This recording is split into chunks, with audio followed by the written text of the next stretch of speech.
자, 오늘 말씀은 마태복음 3장입니다.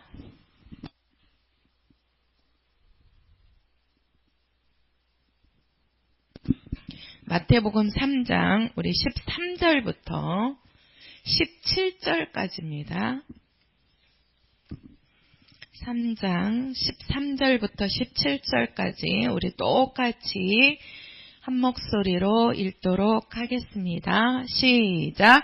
이때 예수께서 갈릴리로서 요단강에 이르러 요한에게 침례를 받으려 하신대 요한이 말려 가로되 내가 당신에게 침례를 받아야 할 터인데 당신이 내게로 오시나이까. 예수께서 대답하여 가라사대 이제 허락하라. 우리가 이와 같이 하여 모든 의를 이루는 것이 합당하니라 하신대 이에 요한이 허락하는지라. 예수께서 침례를 받으시고 곧 물에서 올라오실세 하늘이 열리고 하나님의 성령이 비둘기같이 내려 자기 위에 임하심을 보시더니 하늘로서 소리가 있어 말씀하시되 이는 내 사랑하는 아들이요 내 기뻐하는 자라 하시니라. 아멘. 정말 우리 이 부분이 없으면 우리에게는 은혜가 오지 못하고 또 구원이 안 되고 하나님의 자녀의 길을 갈 수 없는 그러한 말씀입니다. 정말 예수님께서 하나님의 아들로서 오셔가지고 그분이 공생애를 사셨기 때문에 우리 믿는 성도들에게는 그것이 은혜요, 그것이 구원입니다. 할렐루야.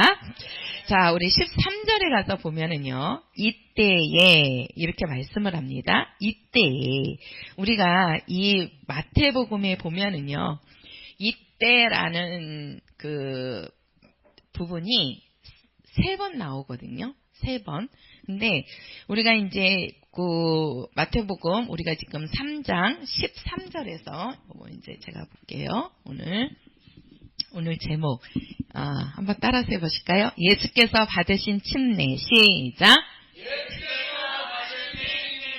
네, 누가 받으셨다고요? 예수께서 받으신 침례입니다. 자, 우리가 지금 여기 이제 그 마태복음 3장 13절이죠. 이때 뭐가 나오죠? 이때. 예수요? 이때라는 말이 나옵니다. 자, 이때가 언제라는 거예요? 이때라는 것은 이 뜻이 지금이라는 뜻이거든요. 지금. 그래서 우리가 이때는 지금이라는 뜻인데 우리가 이것을 성경적 의미로 들어가서 보면 역사적인 때를 말합니다. 역사적인 때. 쉽게 말해서 제가 예를 들면 우리가 만약에 임진왜란 당시에 이순신 장군이 없었다면 우리나라 어떻게 됐을까요?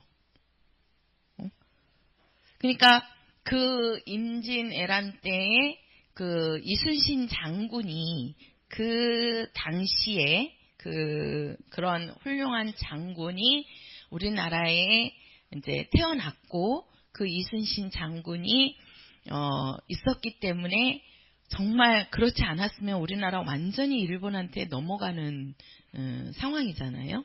근데 그 한 장군이 우리나라를 이제 배 12척이라 그러죠. 정말 수천의 그 배를 가지고 일본에서 쳐들어왔어도 마지막에는 그가 좌절하지 않고 나에게는 12척이라는 배가 있다. 그러면서 그 12척을 가지고 수천의 그 배를 물리치고 일본으로부터 들어오는 사람들을 물리친 아주 역사적으로 이순신 장군을 모르는 사람이 없을 정도로 우리 한국사에서 이순신 장군을 빼놓을 수가 없죠. 그렇게 그런 역사적인 그런 사건처럼 여기서 지금 이때에 이렇게 얘기할 때는 지금을 이야기하는데 그 지금이 언제냐? 역사적인 때라는 거죠. 그러면 그 역사적인 때가 뭐냐 하고 보면 이때에 예수께서 갈릴리로서 요단강에 이르러 요한에게 침례를 받으려 하신대 이렇게 얘기합니다. 그러니까 그 역사적인 때가 언제냐? 바로 예수 그리스도께서 오시는 때, 예수 그리스도께서 나타나시는 때를 우리가 이때에 이렇게 얘기를 하는 겁니다. 그래서 우리가 이제 마태복음 여기 3장의 이때, 요 이때는 자 예수님이 나타나시는 때를 말하는데 우리가 이때가 있고요. 요 이때는 바로 예수님이 우리가 이제 그 요한으로부터 예수님이 뭘 받지요? 네, 침례를 받지요. 그러면서 침례를 받기 위해서 예수님이 요한에게로 나오는 겁니다. 그리고 그 침례를 받고 나서부터 이제는 예수님은 요셉이나 마리아의 아들로서의 삶이 아니고 하나님의 아들로서 사시게 되는 거예요. 그래서 하나님의 일로 하나님의 삶을 사는 것을 우리는 뭐라고 얘기하냐면 공생애라고 얘기를 합니다. 무슨 생애라고요? 자, 공생애. 자, 예수님에게도 공생애가 있었고 침례 요한에게도 공생애가 있었고 우리들에게도 공생애가 있어야 돼요. 제가 오늘 이 공생애에 대해서 오늘 말씀을 드릴 건데 자, 여기를 보면 예수님이 이제 공생애를 시작을 하시는 때란 말이에요. 근데 이때 여기 3장에서 말하는 이때는 바로 이 공생애를 시작하시기 전, 그러니까 시작하시려고 하는, 시작할 때, 이때를 말하는 겁니다. 이때를. 그리고 우리가 4장 가서 보세요. 4장 17절입니다. 4장 17절. 자, 마태복음 4장 17절 같이 읽겠습니다. 시작. 전파하여 가라사대 회개하라 천국이 가까웠느니라 하시더라. 자, 여기 보면은 여기도 이때부터 이렇게 나오죠. 그죠? 이때부터는 예수께서 비로소 전파하여 가라사대 회개하라 천국이 가까이 왔느니라 하시더라. 자, 이때는 이때 우리가 이제 마태복음에 이때라는 것이 3번이 나온단 말이에요. 3번이. 근데 우리가 3장에 나오는 이때는 예수님이 공생애를 시작하시기 전, 그러니까 예수님이 시작하시려고 할 때를 우리가 이때라고 얘기한 거예요. 3장에서는. 근데 4장 17절에 가서도 이때에 이렇게 얘기하죠. 예, 이때는 예수님께서 뭐예요?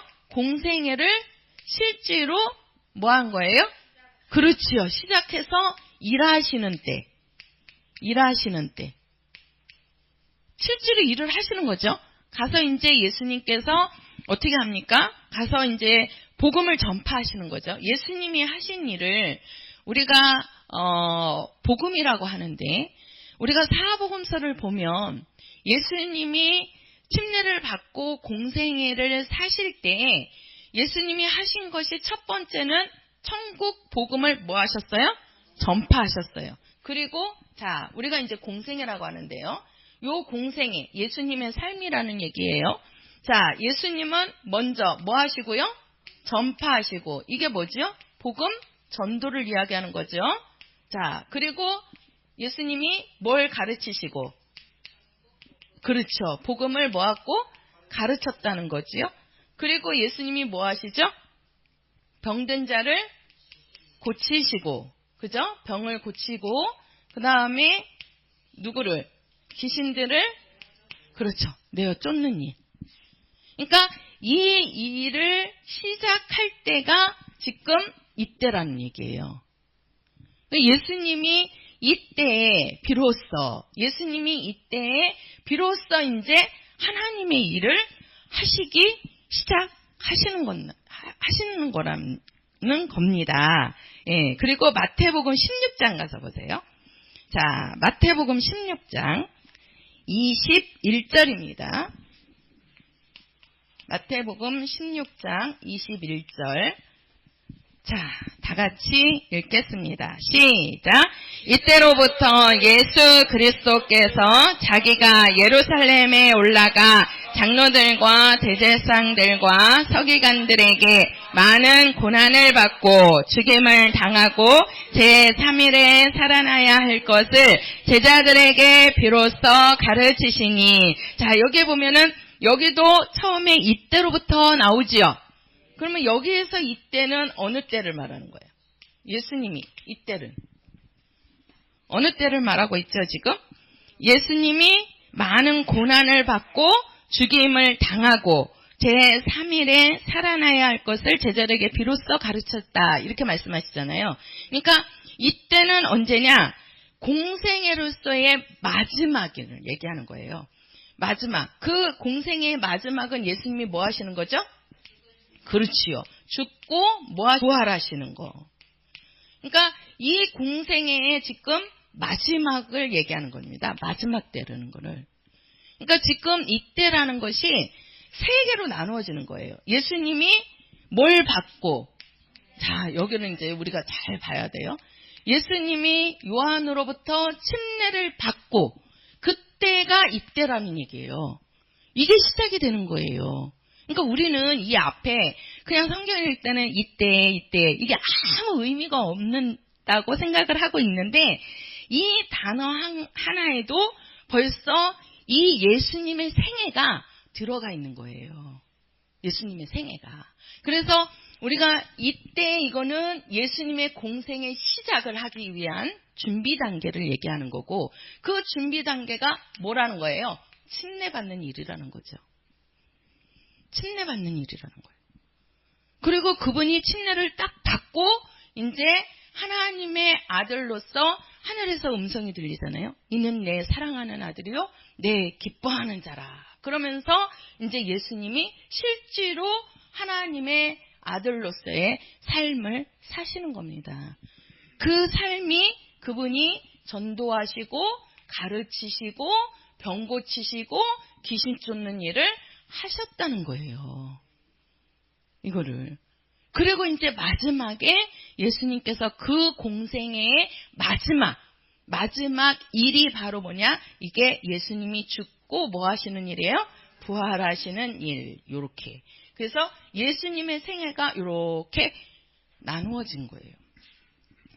자, 우리가 여기를 보면 예수님께서 본격적으로 이 공생애를 사시기 위해서는 그 요한으로부터 침례를 받으러 이제 예수님이 그 요단강으로 나오시는 거잖아요. 그 나오실 때 이 하나님의 아들, 바로 하나님의 아들 예수님에게 침례를 주는 사역이라는 얘기는 일이라는 얘기거든요. 그 사역을 맡은 자가 누구냐면 누구지요? 네, 요한입니다.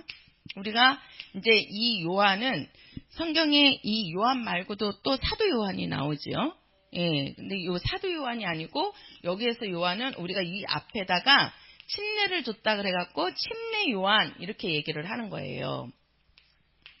침례 요한. 자, 우리가 이 침례 요한이 누군지를 어떤 자인지를 우리가 조금 오늘 보고 넘어가도록 하겠습니다. 누가복음 1장입니다. 이 침례 요한이 어떤 자인지. 자, 누가복음 1장. 우리가 마태복음에서는 그냥 요한으로부터 침례를 예수님이 받는 장면만 나오는데 우리가 누가복음 1장에 가서 보면 이 침례 요한이 어떻게 태어났는지가 지금 기록이 되어 있습니다. 누가복음 1장 우리 8절부터 17절까지 읽겠습니다. 마침 사가랴가 그 반열의 차례대로 제사장의 직무를 하나님 앞에 행하세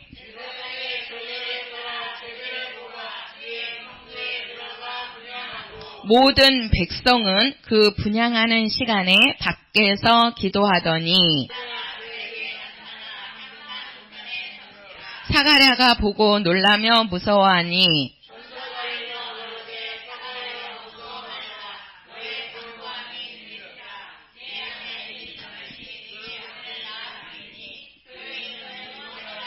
너도 기뻐하고 즐거워할 것이요 많은 사람도 그의 남을 기뻐하리니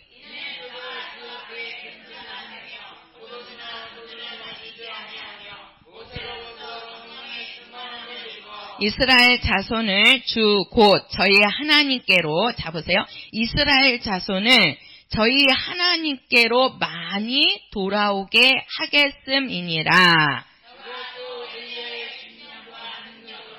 주 앞에 가서 아비의 마음을 자식에게 거스리는 자를 의인의 슬기에 돌아오게 하고 주를 위하여 세운 백성을 예비하리라. 자, 여기에 보면은요, 이 요한이 누구냐면 이 사가랴와 엘리사벳으로부터 태어났는데 이 사가랴는 누구냐 하고 보면 8절에 가서 보면 제사장이라고 얘기를 해요.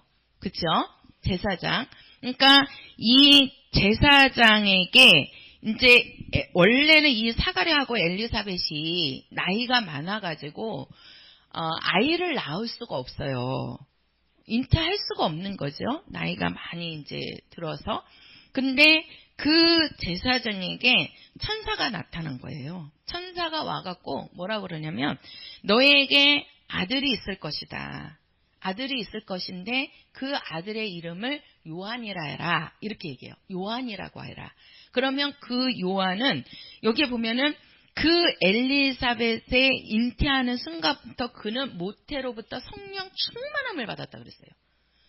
성령 충만함을 입었고 또 그는 어떤 자냐? 주 앞에 큰 자가 되고 그 다음에 이스라엘 자손들을 하나님께로 많이 뭐하게 한다. 그렇죠. 돌아오게 하는 자다. 이렇게 얘기를 해요. 돌아오게 하는 자다. 그러니까 요한은 누구냐? 예수님께 침례를 준 자거든요. 그러면 그 예수님이 누구냐? 하나님의 아들. 그분이 곧 하나님이시란 말이에요. 그 예수님에게 침례를 준 자가 요한인데 그 요한은 그 제사장인 우리가 구약에 보면 가장 그 핵심적인 인물이 누구냐면 왕과 제사장과 선지자입니다. 우리가 구약 성경에 왕과 제사장과 선지자를 빼버리면 성경이 이루어지지가 않아요. 그 하나님의 일을 맡아서 그 대행했던 자가 왕과 제사장과 선지자였는데 그 제사장의 밑에서 그 가정에서 태어난 자가 이게 요한이란 말이에요. 요한이에요. 그러면서 그 요한이 모태로부터 잉태됐을 때부터 그는 성령 충만. 아니 어떻게 성령 충만함을 뱃속에서부터 받았을까요? 그러니까 그 성령 충만함을 입었고 그다고 천사가 얘기하기를 요한은 하나님께로 이스라엘 백성들을 많이 돌아오게 할 자다. 이렇게 얘기한 거예요. 그러면서 하나님께로부터 가장 뭐한 자라? 큰 자라. 이렇게 얘기를 하는 거죠. 그러면서 이제 우리가 그 17절입니다. 17절을 보면 저가 또 엘리야의 심령과 능력으로 주 앞에 앞서가서 아비의 마음을 자식에게 거스리는 자를 의인의 슬기에 돌아오게 하고 주를 위하여 세운 백성을 예비하리라. 이게 무슨 말입니까? 엘리야의 심령으로 그 능력으로 하나님 앞에 그 백성들 앞에 외쳤다는 거예요. 그러면 우리가 이제 여기에 보면은 이렇게 얘기하는데요. 어디를 보시냐면 마가복음 9장 가서 보세요. 여기 지금 엘리야의 심령과 능력이라고 얘기하거든요. 자, 마가복음 9장입니다. 마가복음 9장 12절입니다. 마가복음 9장 12절. 자, 다 같이 읽겠습니다. 시작. 가라사대 엘리야가 과연 먼저 와서 모든 것을 회복하거니와 어찌 인자에 대하여 기록하기를 많은 고난을 받고 멸시를 당하리라 하였느냐. 자, 여기 보세요. 자, 우리는 여기 이제 우리가 구약 성경에 보면 뭐라고 얘기하냐면 마지막 때 메시아가 먼저 오는 게 아니고 엘리야가 먼저 온다라고 얘기를 해요. 예언하기를 뭐라고 예언을 하냐면 마지막 엘리야 선지자가 오고 나서 그 다음에 메시아가 올 것이다. 그러니까 이 유대인들은 메시아가 먼저 오는 게 아니라 누가 먼저 올 거다. 그렇죠. 엘리야가 먼저 올 거라는 것을 그들은 알고 있는 거예요. 왜 그러냐면 선지자를 통해서 그렇게 예언을 한 거예요. 그러니까 이들은 우리에게 아직 엘리야가 안 온 것은 메시아가 왔다 안 왔다? 안 왔다는 것이죠. 그죠? 왜 그러냐면 성경이라고 말하는 것은 구약 성경을 이야기한다 그랬죠. 구약에 메시아가 오기 전에 누가 먼저 오리라? 엘리야가 먼저 와야 하리라 이렇게 얘기했대잖아요. 그러니까 이제 왜 그러냐면 이스라엘에게 그 400여 년 동안 아무도 없었다 그랬죠. 왕도 없고 국가도 없고 선지자도 없고 아무도 이스라엘 백성들을 이끌 자가 없었어요. 몇 년 동안요? 400년 동안. 그게 이스라엘의 암흑기인데 그 이스라엘의 400년 동안 아무도 없는 선지자가 없는 그러한 시대에 마지막에 선지자 누가 나타난다? 엘리야가 나타난다는 거예요. 엘리야가 온다는 거예요, 다시. 그리고 그 엘리야가 와서 이제는 그 메시아인 것을 증거한다는 거죠. 그러니까 그들은 엘리야를 기다리고 있는데 왜? 엘리야가 와야지만 누가 오니까? 메시아가 오니까. 근데 이제 그들에게 딱 나타난 자가 엘리야가 아니라 누가 온 거예요? 침례 요한이 나타난 거잖아요. 침례 요한이. 그래서 우리가 구약의 마지막 선지자가 누구냐? 이게 침례 요한이란 말이에요. 침례 요한. 그러니까 이 요한이 와가지고 그 요단강에서 외치는 거지요. 뭐라고? 회개하라, 천국이 가까이 왔다. 제가 저번 시간에 천국이 가까이 왔다라고 말씀을 드렸잖아요. 그 회개하라 하고 외칠 때 아까 우리가 누가복음 1장에서 보면 이 침례 요한이 회개하라 하고 외치는데 그 외치는 그 심령이 뭐예요? 엘리야의 심령과 능력으로 그는 그 요단강에서 회개하라고 외쳤다는 거예요. 그러니까 그 요한이 그렇게 회개하라는 그 소리를 듣고 유대인들이 나와서 왜 그러냐면 그동안에는 선지자가 없었는데 400년 동안 선지자가 없었으니 이 유대인들은 이스라엘 백성들은 얼마나 선지자를 기다렸겠냐는 거예요. 왜? 또 그 선지자가 와야지만 누가 온다는 거예요. 자기를 구원할 메시아가 온다는 거예요. 메시아가. 그러니까 자기네들에게 정말 누군가 선지자가 나타나기를 원하는데 요한이 딱 와가지고 그 요한이 회개하라 하면서 외치는 겁니다. 그 선지자로 나타난 거예요. 그러니까 유대인들이 이제 바리새인이나 그런 율법사들을 보내요. 보내가지고 거기를 한번 보시자고요. 자, 요한복음 1장 가서 보세요. 요한복음 1장. 자, 요한복음 1장 우리 19절입니다. 19절. 자, 19절에서 28절까지 자, 같이 교독으로 읽겠습니다. 유대인들이 예루살렘에서 제사장들과 레위인들을 요한에게 보내어 누구에게 보냈다고요? 네, 요한에게 보낸 거예요. 내가 누구냐 물을 때 요한의 증거가 이러하니라.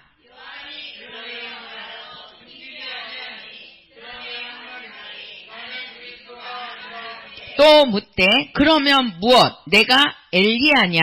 가로되 나는 아니라. 또 묻되 내가 그 선지자냐? 대답하되 아니라.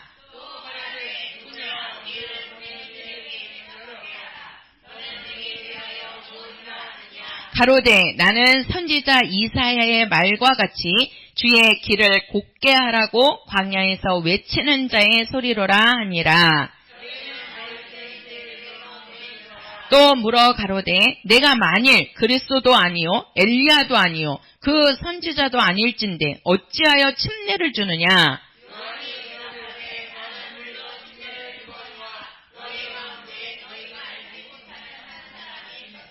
곧 내 뒤에 오시는 그이라. 나는 그의 신들매 풀기도 감당치 못하겠노라 하더라. 이 일은 요한의 침례 주던 곳 요단강 건너편 베다니에서 된 일이니라.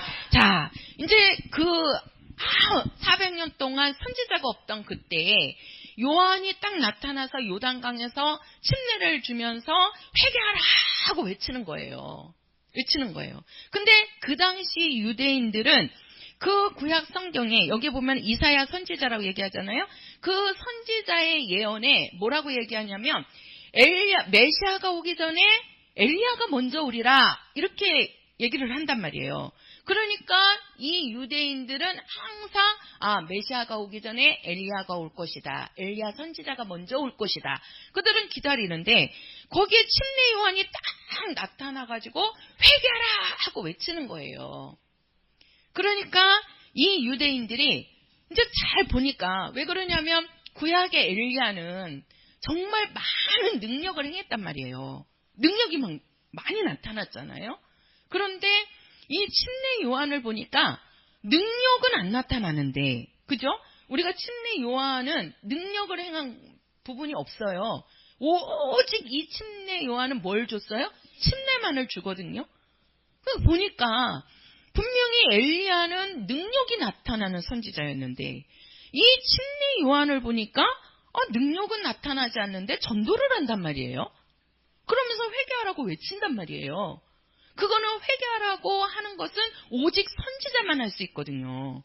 선지자만. 그러니까 구약에 보면은 선지자들이 왕이 잘못하니까 왕에게 나아가서도 회개하십시오 하잖아요. 그게 선지자의 일이란 말이에요. 근데 침례 요한이 회개하라 하니까 이건 분명히 선지자란 말이에요. 그런데 자기네들이 기다리는 선지자는 엘리야인데 엘리야는 분명히 능력을 행했거든요. 근데 침례 요한은 능력이 안 나타나고 오직 전도만 한단 말이에요. 회개하라고만 외친단 말이에요. 그러니까 이 유대인들이 제사장들과 레위인들을 요한에게 보내는 거예요. 그러면서 묻는 겁니다. 당신이 바로 엘리야냐? 하고 묻는 거예요. 왜 여기에서 엘리야냐고 묻는 이유를 아시겠죠? 그래서 예수님께서도 뭐라고 말씀하시냐면, 여기를 먼저 볼게요. 여기 보면은 그 제사장들과 레위인들이 그래요. 네가 엘리야냐? 그러니까는 요한이 그래요. 나는 아니다. 그러면 네가 그리스도냐? 이렇게 묻는 거예요. 나는 그리스도도 아니다. 그럼 너는 선지자냐? 그러면서 뭐라고 얘기합니까? 그럼 너는 누구냐? 이렇게 묻잖아요. 너는 누구냐? 그러니까 요한이 대답하는 게 강야에서 외치는 자의 소리로라. 이렇게 얘기합니다. 그것이 우리가 마태복음 3장에 가서 보면 그 요한이 회개하라.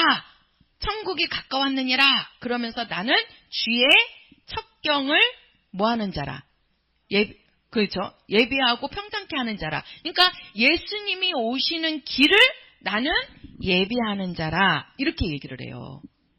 그러니까 여기에도 보면 그들이 묻는 거예요.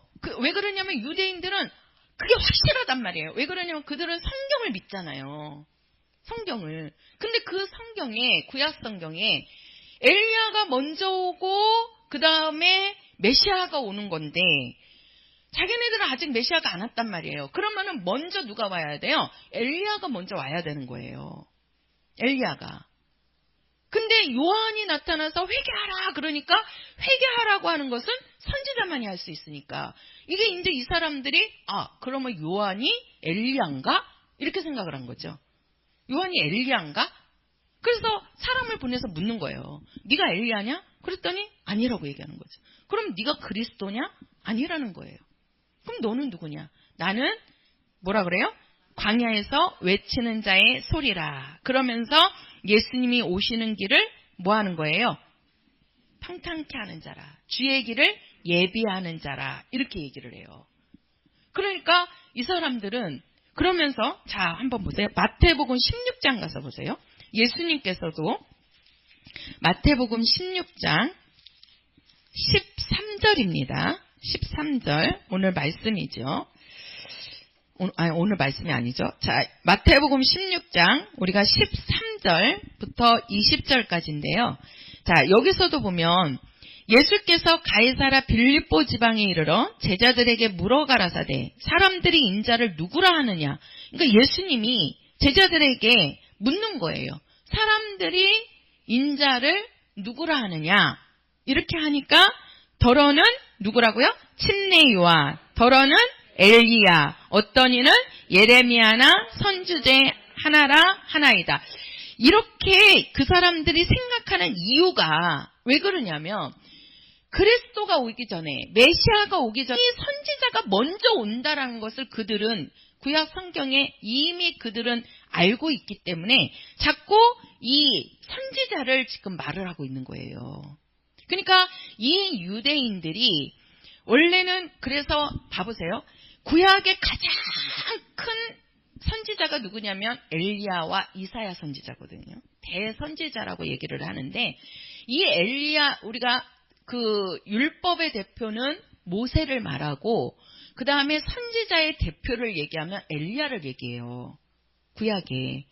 근데 예수님께서 딱 오셔갖고 뭐라고 얘기하냐면 침례 요한을 두고 여자가 낳은 자 중에 가장 뭐한 자라? 큰 자라. 그러니까 이 요한은 엘리야보다도 큰 선지자라는 거죠. 가장 큰 선지자가 누구라는 거예요? 요한이라는 거예요. 침례 요한이라는 거예요.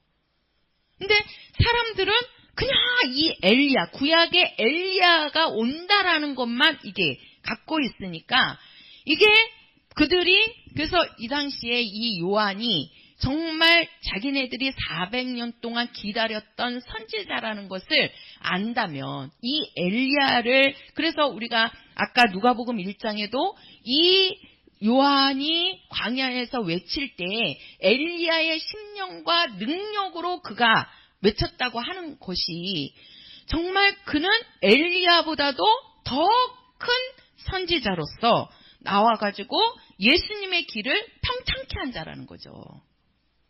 그러니까 유대인들은 오직 엘리야만 기다리고 있으니까. 근데 그 엘리야를 기다리는 이유가 뭐예요? 메시아가 그 뒤에 오시기 때문에.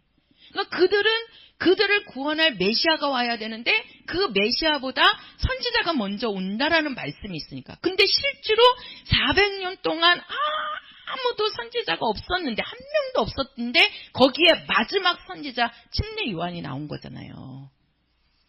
그리고 그 침례 요한의 뒤를 이어서 누가 나오시는 거예요? 예수 그리스도가 나타나시는 겁니다. 나타나시는 거예요.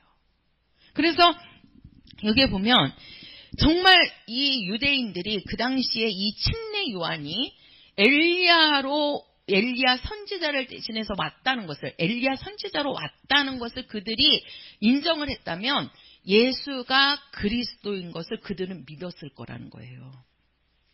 믿었을 거라는 거예요. 근데 이 침례 요한이 엘리야 선지자로 온 것이 아니다라는 것을 그들은 그렇게 믿었기 때문에, 그래서 요한에게 가서 물어보게 시킨 거란 말이에요. 그것을 아니라고 했기 때문에 그들은 아니 엘리야도 안 왔는데 어떻게 메시아가 올 수 있어. 그러니까 예수님을 그리스도로 그들이 믿지 않는 이유가 그 중에 하나도 그것이 들어있대요. 그러니까 자, 그러나 분명히 하나님의 말씀대로 마지막 이 침례 요한은 여자가 낳은 자 중에 엘리야보다도 더 큰 선지자였다는 거죠. 그리고 그 선지자를 통해서 누가 오시는 거예요? 예수가 나타나시는 거예요. 누구로서? 하나님의 아들로서 나타나시게 되는 겁니다. 그래서 이 요한은요, 예수님보다 6개월 먼저 태어났다고 그래요. 우리가 이제 누가복음 1장에 가서 보면 그 사가랴와 엘리사벳을 통해서 이제 태어나게 되는데, 이 요한은 예수님보다 6개월 먼저 태어나고 또 공적인 공생애도 예수님보다 6개월 먼저 시작을 해요. 그러니까 그 태어나는 것도 예수님보다 6개월 먼저 태어나고, 또 이제 예수님이 공생애를 시작하는 게 요한으로부터 침례를 받고 공생애가 시작이 되잖아요. 근데 이 요한은 예수님에게 침례 주기 전 6개월 전부터 그 요단강에서 계속해서 이 유대인들에게, 이스라엘 백성들에게 침례를 줬다는 거예요. 왜 그가 끝까지 그 요단강에서 침례를 주느냐? 그 침례를 줌으로써 누구를 발견하려고? 하나님의 아들을 발견하려고. 그 하나님의 아들이신 것을, 그래서 제가 그랬잖아요. 여기 보면 이 침례 요한은 바로 예수께로 안내하는 누구다? 안내자다. 누구라고요?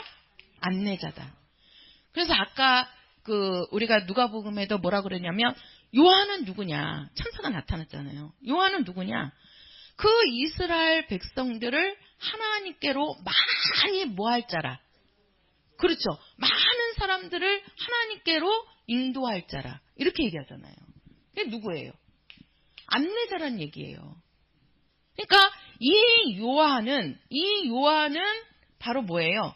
예수님을 발견하고 그 사람들을 예수님께로 이렇게 인도하는 누구라고요? 안내자의 역할로서 마지막 선지자로 나타난 겁니다. 마지막 선지자로. 그래서 이 요한 같은 경우에는 예수님을 침례를 주고 나서 그 다음에 이제 예수님이 공생애를 딱 시작하는데, 예수님께 침례 주고 이제 이 요한이 잡히잖아요. 그죠? 잡혀가지고 그 헤롯에게 이제 목 잘려서 죽는단 말이에요.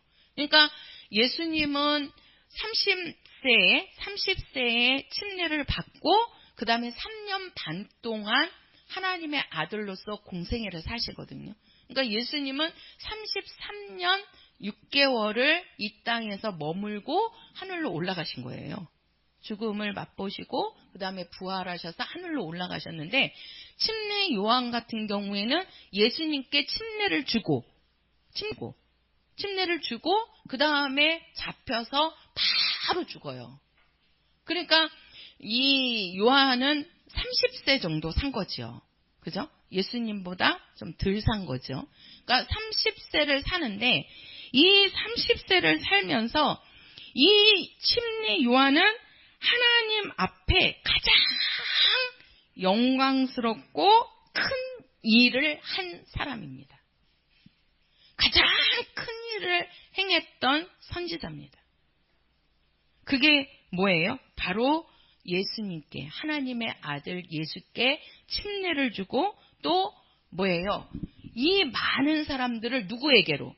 예수님께로 안내하는, 이 침례 요한이 없었으면 예수님께 침례를 줄 자가 있어요, 없어요? 없지요. 그러니까 공생애가 시작이 안 되는 거예요. 분명히 예수님이 침례를 받고 하나님의 아들로서 공생애를 사시면서 이 하나님의 아들에게로 그 백성들을 인도해야 되는 겁니다. 인도해야 되는 거예요. 그래서 정말 이 요한은 30세에 아주 짧은 인생을 살았지만 이 요한은요, 최고의 하나님 앞에, 요거를 제가 오늘 말씀을 드리려고 하는 거예요. 최고의 하나님 앞에 작품을 만든 사람입니다. 그래서 예수님께서도 뭐라 그러냐면, 요한을 보고 여자가 낳은 자 중에 가장 큰 자라는 음성을 듣게 돼요. 정말 그의 삶은 짧은 삶이지만, 그 사가랴의 아들로서, 제사장의 아들로서 태어나가지고 그리고 그는 또 그냥 그 요단강에서 집에도 들어가지 않고 먹을 것도 없잖아요. 그 강가에서 아무것도 없고, 그러니까 메뚜기가 석청을 먹으면서 그 오는 사람들마다 침례를 계속 주고, 그 침례 주면서 왜 그러냐면, 이제 그 예수님께로 인도하려면 분명히 예수님은 의인에게 온 것이 아니고 죄인에게 왔다. 그러니까 이스라엘 백성들은 제가 그러죠. 바리새인들이나 서기관들이나 사두개인들은 나름대로 자기가 율법을 지켰다고 하면서 자기의 의가 들어가 있단 말이에요. 이 속에 자기 의가 있는 거예요. 우리 성도들 가운데서도 내가 신앙생활하면서 내가 이만큼 했어.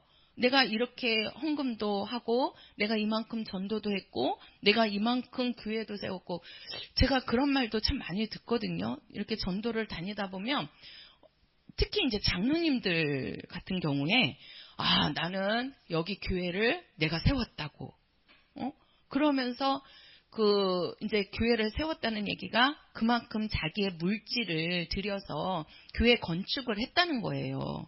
그러니까 그거에 대한 자기의 의가 되게 이렇게 강하게 들어있는 분들을 저는 많이 봤어요. 그러니까 전도를 하다가 보면 장로님 예수 믿으세요? 그러면 장로예요. 그러면서 그러시냐고 그러면서 얘기를 하다가 보면 그냥 자기가 그 교회 건축하는데 완전히 그 헌신을 함으로써 막 교회 주인 같은 그러한 막 그 우월감과 거기에 자기의 의가 막 가득 차 있는 분들을 이제 보게 돼요. 그러니까 우리는요, 우리가 신앙생활 하는 그거는 내 의가 아닙니다. 그죠? 우리는 예수님의 의를 갖고 살아야 되거든요. 그게 믿음이에요.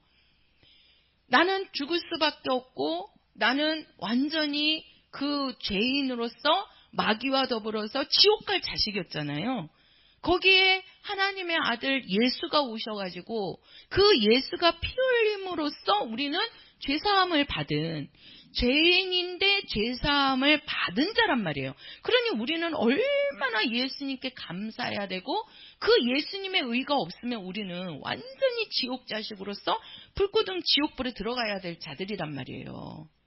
그런데 우리가 이 땅에서 내가 조금 무엇을 했다고 그래가지고 그것이 자기의 의가 돼갖고 그 의로 살아간다면 그가 곧 바리새인이라 이 말이죠. 그러니까 예수님 당시에도 이 바리새인들과 서기관과 사두개인들은 나름대로 자기의 의가 들어있는 거예요. 이 속에 자기네들은 율법을 지켰다라고 하는, 제가 오늘 올라가서 우리 주혜하고도 율법 갖고 얘기를 해야 되겠어. 아까 우리 하연이하고 이게 조금 투닥거려갖고 나한테 딱 얘기하는 게, 엄마, 성경에 10계명 중에 하나가 거짓말하지 말라는 거 있잖아. 그러는 거예요. 그래? 이제 내가 이따가 가서 성경을 펴줘야지. 그것보다 더 무서운 법이 뭔지 아냐? 그러면서 마태복음 5장을 펴줘야지. 네가 사랑하지 않고 미워하는 것이 너는 더 큰 죄를 짓고 있는 거야. 너는 벌써 그 율법 어겼어. 네가 더 큰 거를 어긴 거야. 말씀으로 갖고 해야 되겠어. 아니 얘가 말씀 갖고 나한테 그러더라니까요. 그래서 우리 지학교 선생님들이 말씀을 너무 잘 가르쳐 주시는구나. 내가 아주 그래 나도 예배 내려와야 되는데 그냥 그래갖고 말을 못하고 이따 예배 끝나고 얘기해. 그러고서 이제 내려왔는데요. 네가 말씀 갖고 해? 그럼 나도 말씀 갖고 하지. 그러니까 그게 나름대로도 지 속에도 그 주의 속에도 나름대로 지 의가 있는 거잖아요. 지금 율법은 그걸 만드는 거예요. 율법은. 근데 그게 뭐예요? 죄란 말이에요. 그 율법이 죄인을 만드는 거라고요. 그죠? 그거를 지켜서 지가 의로운 게 아니고 네가 그렇기 때문에 너는 죄인이야. 이것을 말하는 건데 자기는 그것 갖고 의를 자기는 내세우려고 하는 거잖아요. 똑같은 거예요. 우리 성도들 속에 그게 없습니까? 응? 나는 우리 교회 안에서도 나는 너보다 나는 그렇게 안 해. 이런 의가 내 속에 있지 않습니까?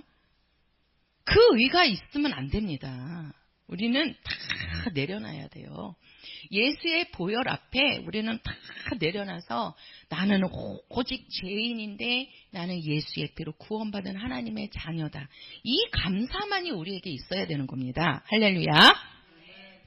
그러니까 우리가 여기도 보면 정말 그 침례 요한, 제가 이제 그 얘기를 하는 거죠. 우리가 작품을 만들어야 된단 말이에요. 우리에게 작품이 있어야 됩니다.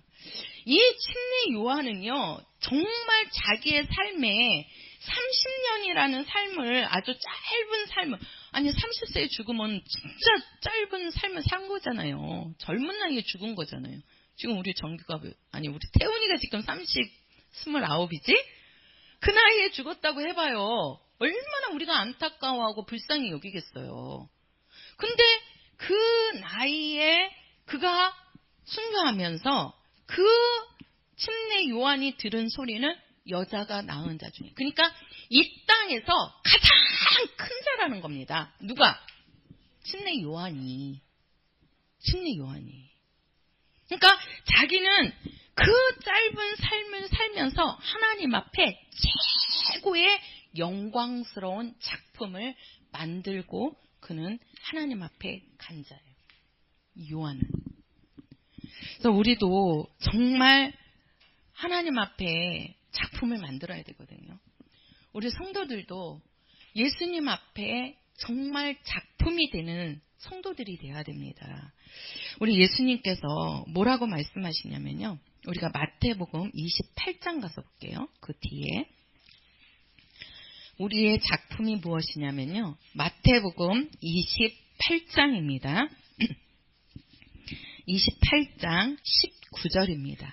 28장 19절, 20절. 자, 같이 읽겠습니다. 시작. 그러므로 너희는 가서 모든 족속으로 제자를 삼아 아버지와 아들과 성령의 이름으로 침례를 주고 내가 너희에게 분부한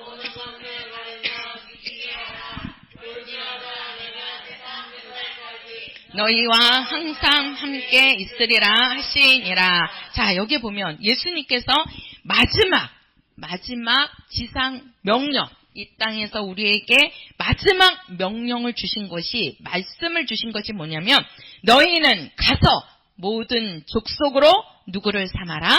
제자를 삼아라. 이렇게 말씀합니다. 모든 족속으로, 모든. 그러니까 이 당시에는 유대인들은 유대인들만을 우월시 한다고 그랬잖아요. 근데 예수님이 오셔가지고 이 복음이 이제는 유대인에게만이 아니고 이방인에게도 이 복음이 전파가 되지요. 그 예수님께서 너희는 가서 모든 족속으로 제자를 삼으라는 겁니다. 여기에서 제자는 누구의 제자일까요? 예수님의 제자지요. 그죠? 예수님의 제자.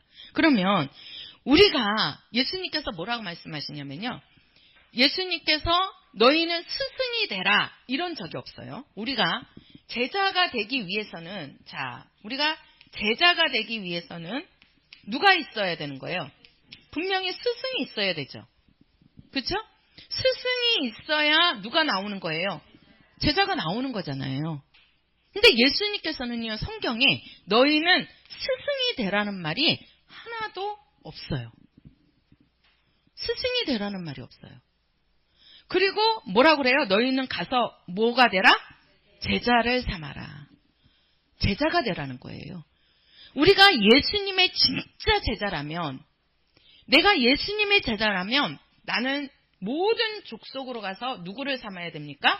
예수님의 제자를 만들어 내야 됩니다.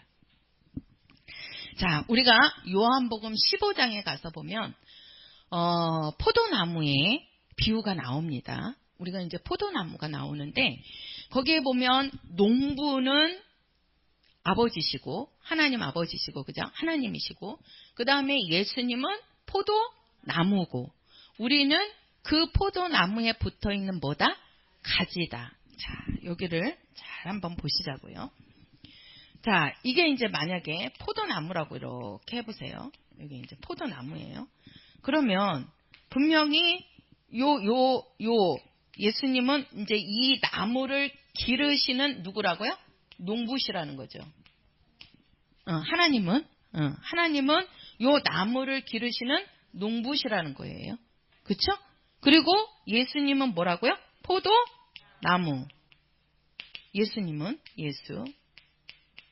그리고 나는 뭐라는 거예요? 가지라는 거죠. 이게 납니다. 그러면 이 가지에서 뭐가 열리는 거예요? 그렇죠. 여기에서 이제 포도가 이렇게 열리는 거죠. 포도가. 이 열매가 열려야 되는 거죠. 이 열매는 나무에서 열리나요? 아니죠. 그렇지요. 가지에서 열려요. 열매는 가지에서 열리는 겁니다. 그죠? 가지에서 열려요. 그러면 잘 보세요. 제가 밖에 무화과 나무가 있는데 쉽게 예화를 들게요. 제가 무화과 나무를 키워보니까요. 이 나무가 이렇게 있잖아요. 이 나무가 이제 무화과 나무라고 해봐요. 그러면 이 한 해마다 여기서부터 가지 이렇게 새 가지가 이렇게 나와요. 새 가지가. 이게 새 가지가 나오면서 여기에 잎이 이렇게 달려요. 이렇게 새 가지가 나오면서 이렇게 이제 새 잎이 나오잖아요. 그러면 열매가 어디에 달리냐면 여기에 달려요. 여기에 이렇게 여기에 달려요. 그러면 올해 이제 작년에 만약에 가지가 요만큼 자랐어요. 그러면 요만큼 자란 데서 이렇게 무화과 열매가 이렇게 달려요. 그리고 다음 해가 되면 여기서 또 가지가 이렇게 나오겠죠? 그죠? 그러면 여기에서는 열매가 없어요. 안 달려요. 작년에 나온 가지에서는 열매가 안 열려요. 그리고 어디에서? 새로 나오는 가지에서 다시 여기서 잎이 피면서 여기에 열매가 이렇게 달려요. 신기하더라고요. 그래가지고 저는 이제 이게 겨울에 놔두면은 화분이니까 추워서 얼까 봐서 이제 가을 되면 제가 밖에서 이게 큰 가지들을 다 갖고 들어올 수가 없잖아요. 그러니까 어떻게 해요? 여기를 다 잘라줘요. 원 가지만 조금씩만 놔두고 다 가지 쳐줘 버려요. 가지를 쳐주잖아요. 그러면은 다음 해에 되면 가지 쳐준 데서 이게 죽을 것 같죠? 아니에요. 여기에서 다시 새 가지가 이렇게 탁탁 나와요. 더 많은 가지가 나와요. 그래서 농사를 짓는 분들은요, 그 가지가 왜 그러냐면 그대로 놔두면 거기서 열매가 안 열리는 거예요. 오래된 가지에서는. 그러니까 그거를 전지해 준다 그러거든요. 쳐줘요. 그래서 감나무도 전지를 해줘야 거기에서 두 가지의 가닥이 나온대요. 그냥 감나무가 이렇게 한 가지인데 그냥 이거 놔두면 여기에서 이렇게 나오면서 여기서 열매가 몇 년 되면 안 열려요. 근데 여기를 이렇게 잘라주잖아요. 그럼 잘라준 데서 가지가 두 개가 나와요. 이렇게. 두 개가 나오든 세 개가 나오든. 그러면 더 많은 가지가 나오겠죠? 그러면 더 많은 가지에서 더 많은 뭐가 열리는 거예요? 그렇죠. 열매가 열리는 거예요. 이게요, 무슨 말이냐면요. 열매는 각각 열리는 겁니다. 각각 열리는데, 우리가 그 가지는, 뭐라 그러냐면, 그 중간에 그 가지가, 이제, 요게, 자, 열매를 열려야 되는데, 이 중간에 이가 가지가 꺾여져 버리면, 끊어져 버리면, 여기에서는 열매가 나올까요? 안 나올까요? 안 나오지요. 그러니까 진액은 여기 나무로부터 이렇게 빨아서 먹고 이 가지에서 열매가 열리지만 이 가지가 무거워서 열매를 못 내면 농부가 어떻게 해요? 그래요. 아니 이 땅에 농부들도 아니 저도 해보니까 그러더라니까요. 그냥 놔두면 열매가 안 열리니까 어떻게 해요? 잘라줘 버리는 거예요. 네, 이렇게 쳐줘야 된다니까요. 그러면은 그 가지가 새 가지가 더 많이 나오면서 더 열매를 맺게 해주는 거예요. 자, 이것은요. 우리가 두 가지 의미로도 볼 수 있는데 여기 우리가 요한복음 15장에 나올 때 그 포도나무 비유에서는 너희가 열매가 없으면 그 가지를 제해버린다. 이렇게 이제 나오기도 하고요. 또 하나는 뭐냐면 이게 자꾸 제가 얘기하려는 거는 자, 이 가지가 자 보세요. 이 가지가 이제 이 나무에게서 원 가지는 잘라주면 안 돼요. 원 가지는 놔둬줘야 돼요. 그래서 제가 그 무화과 나무도 이렇게 나무가 이렇게 있으면요. 여기에 그 나무에 원 가지가 있어요. 몇 가닥이. 이렇게 큰 줄기의 가닥이 있어요. 그럼 그거를 다 잘라주면 안 돼요. 거기에 원 가지는 조금 남겨놔야 돼요. 남겨놓고 여기를 잘라주면 그 원 가지에서 다른 세 가지가 다음 해에 나오는 거예요. 나오는 거예요. 그러니까 우리가 예수님으로부터 이 가지에서 우리가 예수님의 그 가지에 붙어있는 자를 뭐라 그러냐면 성경에서 제자라고 얘기하는 거란 말이에요. 제자. 그러니까 예수님의 말씀을 듣고 행하는 자들. 이 제자인데 여기에서 이 나만 있는 게 아니라 여기에서 세 가지가 나오게 해야 된다 이 말이에요. 세 가지가. 그러면 그 세 가지는 어디에서 나오냐? 원 가지에서 이렇게 뻗어 나오는 거라니까요. 원 가지에서. 이 세 가지가 나무에서 나오는 게 아니에요. 이 나무에 원 가지가 있고 이 원 가지에서 세 가지가 또 나오는 거예요. 그 다음에는 또 이 가지에서 또 이렇게 나오는 거예요. 이렇게. 그것을 뭐라고 얘기하냐면 제자 삼으라고 얘기하는 거예요. 제자 삼으라. 그러니까 만약에 제가 이제 저도 우리 목사님을 통해서 말씀을 듣고 배우고 또 목사님을 통해서 또 이제 믿음이 이렇게 자라서 이제 제자라고 하지만 곧 예수님의 제자잖아요. 그렇죠? 네. 그러니까 내 속에 또 이 말씀을 듣고 내가 예수님의 제자가 되니까 또 나를 통해서 누가 나와야 되는 거예요. 그렇죠. 누구의 제자가 나와야 돼요? 그렇죠. 예수님의 제자가 나와야 되는 거예요. 예수님의 제자가. 그러니까 예수님께서도 너희는 가서 모든 족속으로 누구를 삼아라? 제자를 삼아라. 근데 우리가 제자를 삼는데요. 우리가 감나무에서는 복숭아를 따지 못합니다. 복숭아 나무에서 감을 따는 게 아니에요. 그렇죠? 감나무에서는 감을 따고 복숭아 나무에서는 뭘 따는 거예요? 복숭아를 따는 거예요. 그 말은 각각 자기 나무에서 자기 열매를 내야 된다는 얘기예요. 응? 우리가 예수님의 제자가 되자 이렇게 할 때 그 제자는 똑같이 예수의 제자지만 그 나무가 감나무일 수도 있고 복숭아 나무일 수도 있고 다른 나무일 수도 있는 거예요.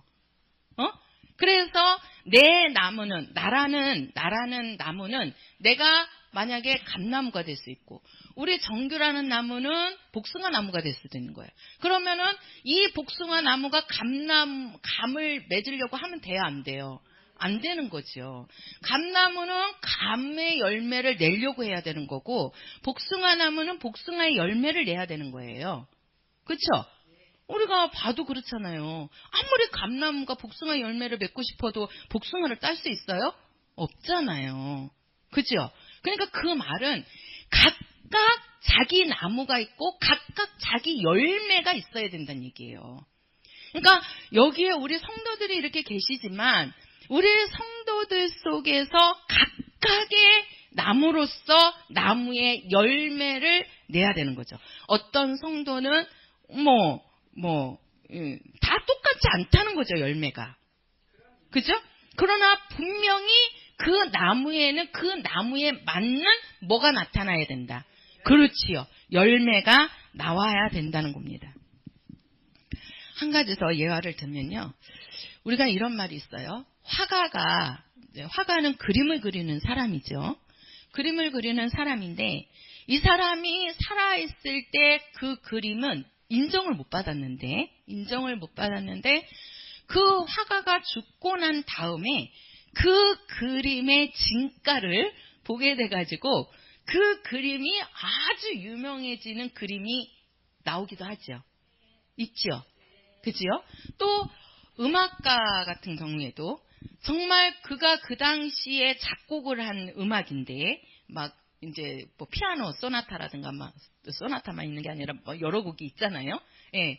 그런 곡들이 그 당시에는 그들이 그렇게 만들었을 때 별로 인정을 못 받았어요. 근데 나중에 시간이 지나면서 그 곡이 아주 그냥 명곡이 돼버리잖아요. 그죠? 네. 그 작품이 그렇게 나오는 거예요. 그러니까 우리 성도들에게도 정말 우리가 이러한 화가고 그러한 음악가들 또 그러한 이런 우리가 농사 짓는 그런 거를 봐도 거기에 맞는 그런 열매들을 그렇게 만들어내는데 그 열매라는 얘기는 다른 말로 해서 작품과 똑같은 얘기란 말이에요. 작품을 만들어내서 정말 많은 사람들한테 인정을 받고 유명한 미술 작품이 되고 유명한 그러한 작곡이 음악이 되고 그런 것들을 우리가 알고 있듯이 우리는 하나님의 능력을 힘입은 하나님의 자녀들입니다. 그렇죠? 우리에게는 하나님의 능력이 있단 말이에요. 하나님이 부어주시거든요. 근데 우리 하나님의 자녀들 속에서는 정말 하나님 앞에 최고의 작품이 왜 안 만들어지느냐는 거예요. 왜 안 만들어지느냐. 나는 예수님의 제자로 세움을 받았는데 여기 계신 우리 모든 성도들은 지금 예수님의 제자들입니다. 그죠? 우리가 이제 제자라고도 하지만 우리가 이제 그 신약에 와서는 사도요 성도라고 했잖아요. 그 사도요 성도가 곧 제자란 말이에요.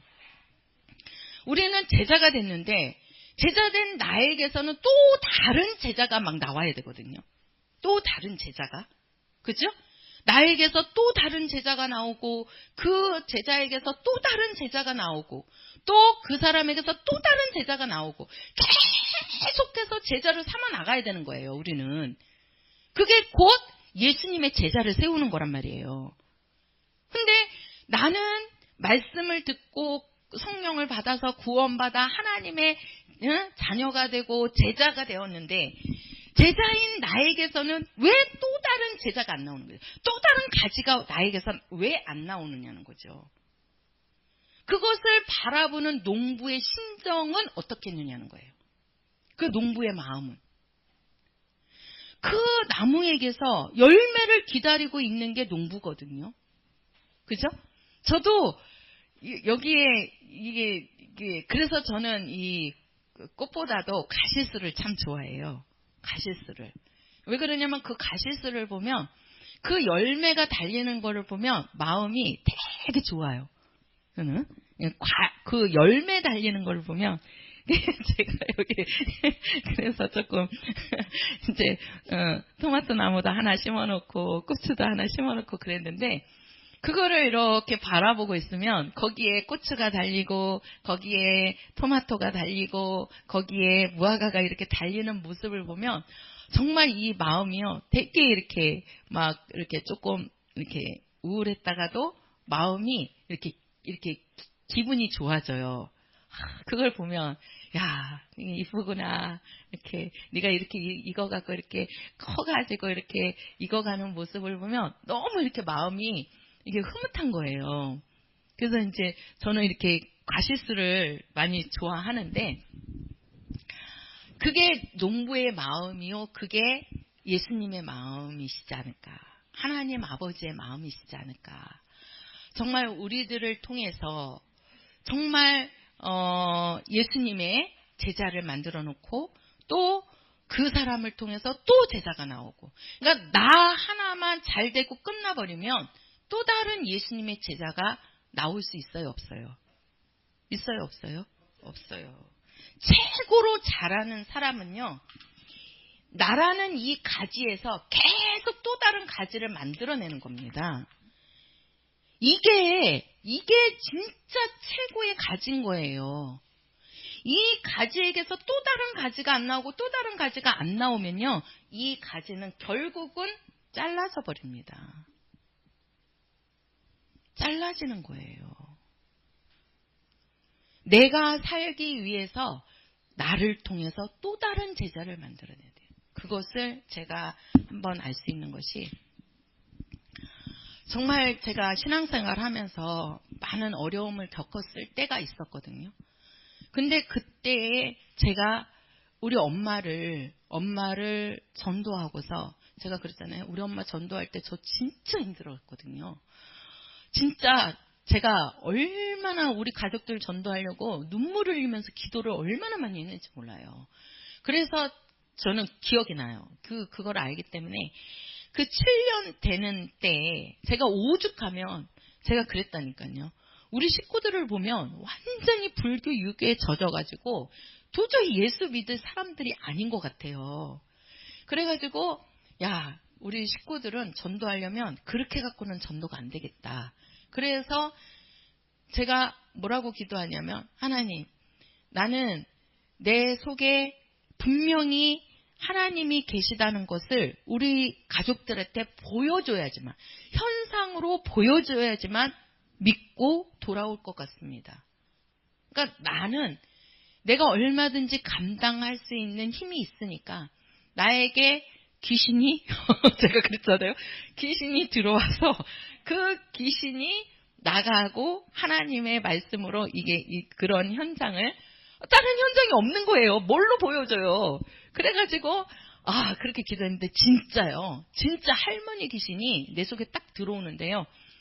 내 몸을 내가 이렇게 안 돼요. 좌지우지가 안 돼요. 그냥 억압을 딱 해버리니까 이게 온몸이 이게 마비식으로 그냥 이 몸을 꼼짝을 못 하겠는 거예요. 그러니까 의식은 있는데 내 의지나 내 생각은 있는데 이 몸이 내 맘대로 안 움직여져요. 그게 귀신이 딱 들어와서 나를 제압해버리니까. 아니 그러니까 기도 그렇게 하시면 안 돼요. 저는 얼마나 그게 진짜 이 가족 전도하고 싶은 마음이 얼마나 제가 굴뚝 같았는지 제가 마지막에는 그렇게 기도했다니까요. 그러니까 하나님이 들으셨는지 어떻는지는 모르겠지만 진짜 귀신이 내 속에 들어와서 그 할머니 귀신이 나를 그렇게 움직이는데 야 정말 내가 막 이게 정신이 나가버린 거죠. 그러니까 식구들이 이제 난리가 난 거예요. 아니 막내딸이 그것도 정신이 나가고 저 미친년이 돼버리면 어떻게 되냐. 이게 동네 망신이라 막 이런 생각에 저를 처음에는 무당을 부르더라고요. 제가 그렇게 되니까 우리 엄마가 그 호계동에서 제일 유명한 무당이 있었거든요. 그 무당을 딱 부르는 거예요, 우리 집으로. 그래서 내가 그 무당이 문 열고 딱 현관문 열고 딱 들어오는데 내가 그 무당을 딱 쳐다보니까 무당이 그 앞에서 오지를 못해요.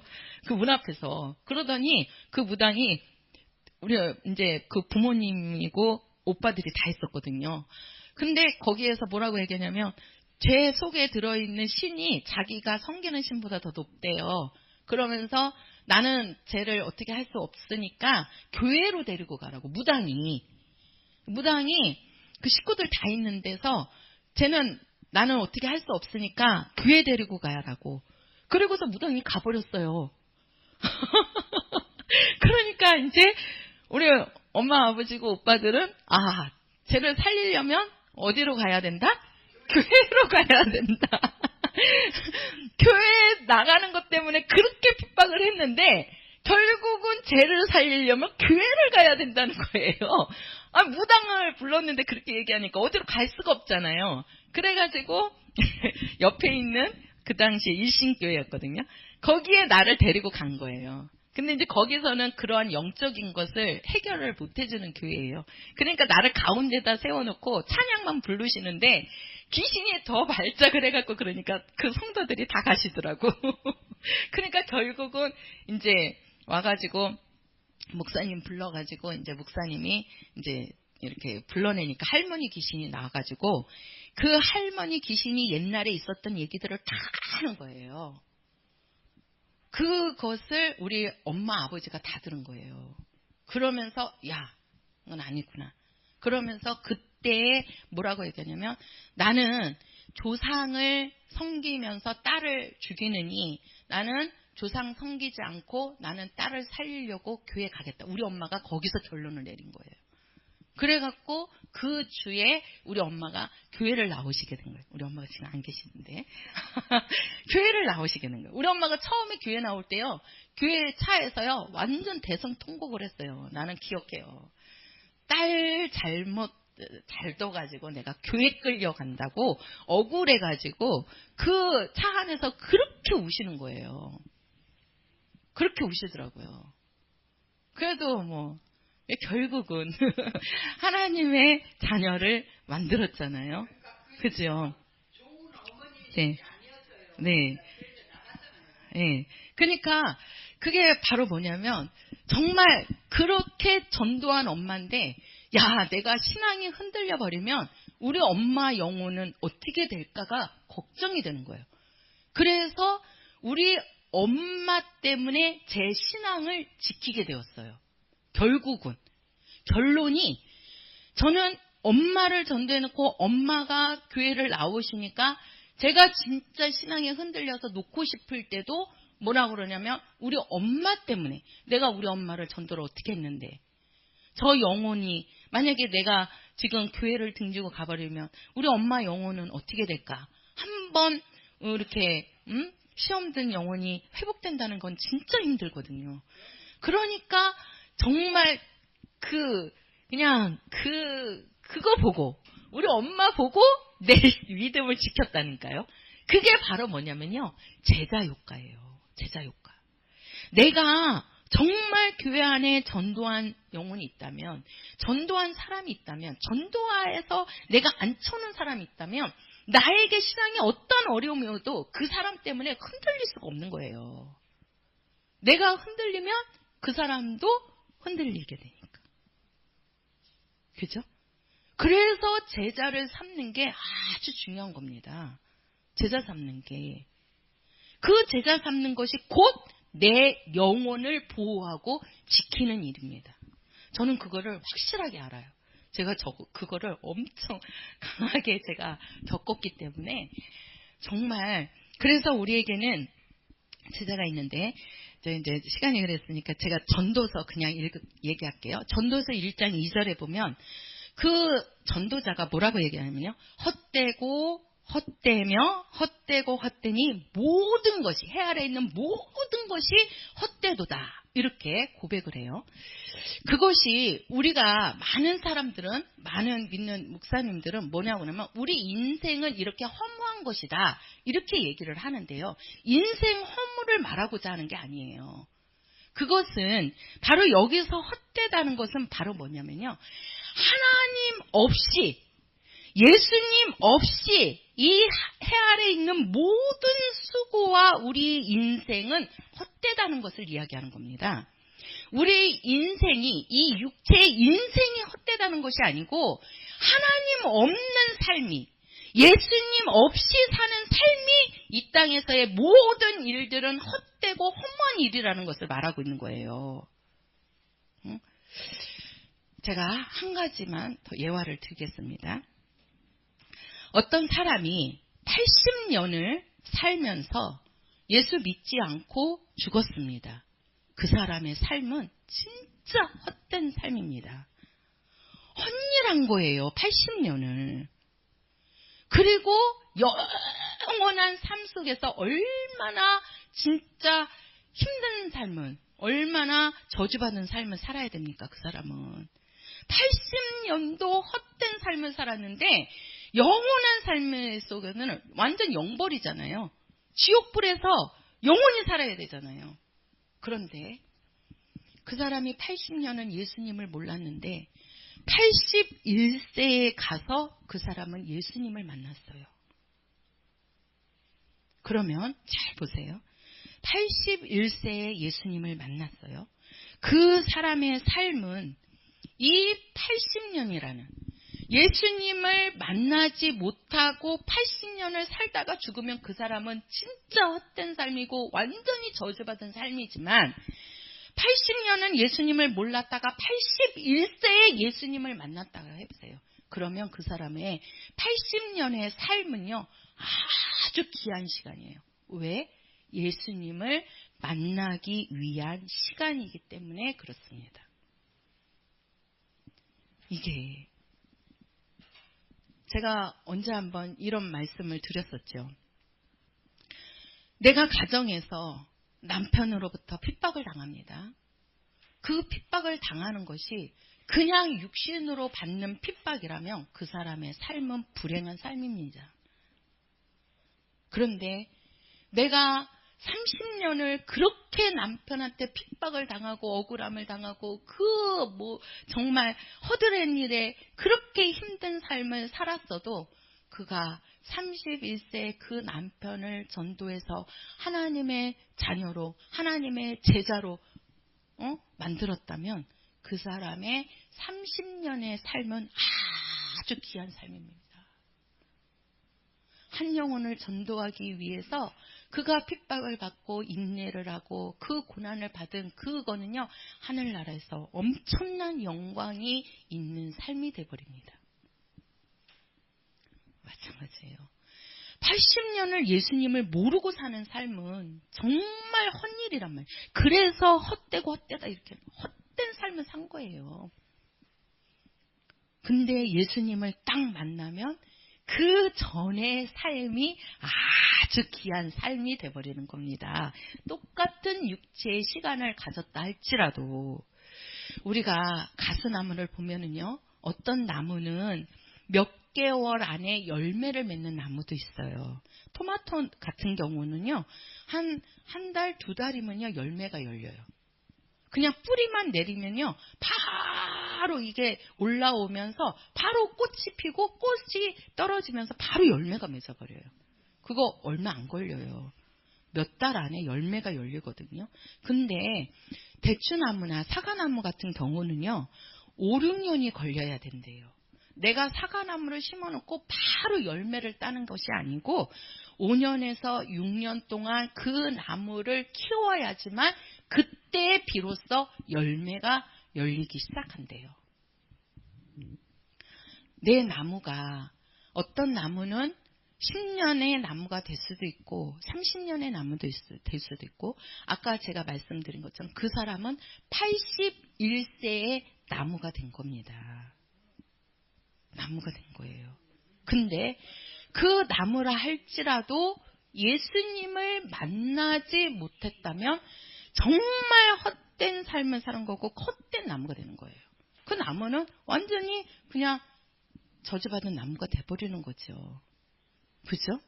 그러니까 정말 우리에게는요, 하나님께서 재능을 주셨습니다. 선천적인 재능이 있고 후천적인 재능이 있어요. 그러니까 선천적인 재능은 태어날 때부터 갖고 있는 재능. 쉽게 말해서 우리 여지사님 같이 이게 목소리, 성대, 이거는 타고난 거거든요. 그죠?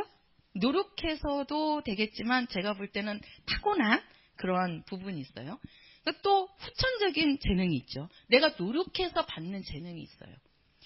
이거는 다 하나님께서 나에게 주신 재능들입니다. 선천적으로 갖고 태어났든 후천적으로 내가 만들어놨든 그 모든 재능은 다 하나님이 주신 거예요.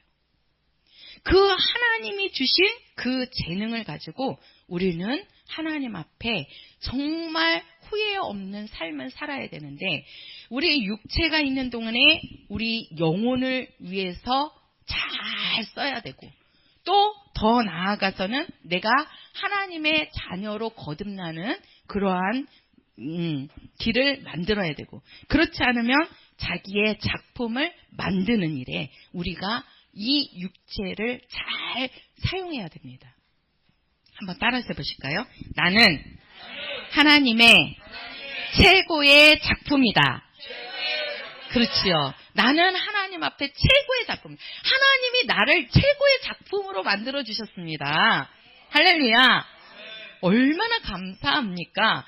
그러니까 그냥 예수님을 모르는 사람은 자꾸 남하고 비교하거든요. 나는 이러는데 저 사람은 잘난 것 같아. 아닙니다. 하나님은 나를 최고의 작품으로 만들었습니다. 이 최고의 작품으로 만들어주신 나의 재능을 가지고, 나에게 갖고 있는 달란트를 가지고 우리는 예수님 앞에 최고의 작품을 만들어야 됩니다. 누구처럼? 요한처럼. 정말 예수님의 길을 예비하는 자, 예수님의 제자를 만들어내는 자, 나를 통해서 또 다른 제자가 나오고 또 다른 제자가 나와서 정말 하나님의 나라를 정말 이렇게 크게 만들 수 있는, 그래서 우리 성도들은요, 우리 교회의 작품이 되어야 됩니다. 우리 교회도 하나님 앞에 그러한 작품된 교회가 되어야 되고요. 교회 안에 있는 모든 우리 성도들 한 분 한 분이 다 나무로서, 한 나무로서 그 나무에서 아주 좋은 열매를 맺어갖고 예수님 앞에 갔을 때 딱 내놓을 수 있는 작품들이 되시기를 예수의 이름으로 부탁을 드립니다. 할렐루야. 우리 제가 이거 악보 하나 이거 드린 거 있죠. 우리 가서 제자 삼으라. 정말 나에게서 제자가 나오기를 사모하시고 그러한 우리 성도들이 되시기를 간절히 사모하면서 우리 부르겠습니다.